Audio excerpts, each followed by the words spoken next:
December 9 Congress అగ్ర నాయకురాలు సోనియా గాంధీ పుట్టినరోజు సందర్భంగా తెలంగాణ తల్లి విగ్రహావిష్కరణ పనిలో కాంగ్రెస్ ప్రభుత్వం సిద్ధంగా ఉన్న సమయంలో బీఆర్ఎస్ చీఫ్ కేసీఆర్ తెలంగాణ తల్లి విగ్రహ రూపు మార్చడాన్ని తీవ్ర స్థాయిలో మండిపడ్డారు.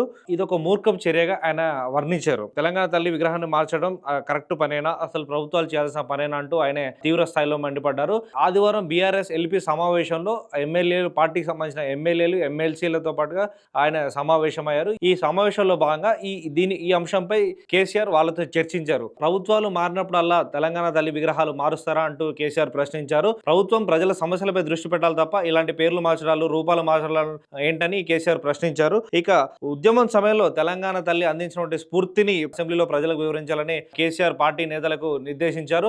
ఇక రేపు జరగబోయేటువంటి తెలంగాణ తల్లి విగ్రహావిష్కరణ సమావేశానికి, ఆ కార్యక్రమానికి బీఆర్ఎస్ ఎల్పీ దూరంగా ఉండనుంది. ఈ విషయాన్ని ఆ పార్టీ వెల్లడించింది. ఇక రేపు జరిగేటువంటి అసెంబ్లీలో కార్యక్రమంలో అనుసరించాల్సిన విధానాలపై కేసీఆర్ పార్టీ నేతలకు వివరించారు. ముఖ్యంగా రైతు బంధు, రైతు భరోసా, రైతు రుణమాఫీ వంటి అంశాలపై పార్టీ నేతలతో ఆయన చర్చించారు. ప్రభుత్వాన్ని ఎలాంటి ప్రశ్నలతో ఇరకడం పెట్టాలనే విషయంపై పార్టీ నేతలకు దిశానిర్దేశం చేశారు. ఇక ఇప్పటికే తెలంగాణ తల్లి ఆవిష్కరణకు కేసీఆర్ ను తెలంగాణ ప్రభుత్వం ఆహ్వానించింది. స్వయంగా మంత్రి పొన్నం ప్రభాకర్ ఎర్రవెల్లిలోని కేసీఆర్ ఫామ్ హౌస్ కు వెళ్లి ఆయనను స్వయంగా ఆహ్వానించారు. అయితే ఈ విగ్రహ రూపు మార్చడంపై కేసీఆర్ మొదటిసారి స్పందించారు. అయితే కేసీఆర్ రియాక్షన్ పై కాంగ్రెస్ నాయకులు ఎలా స్పందిస్తారో చూడాలి.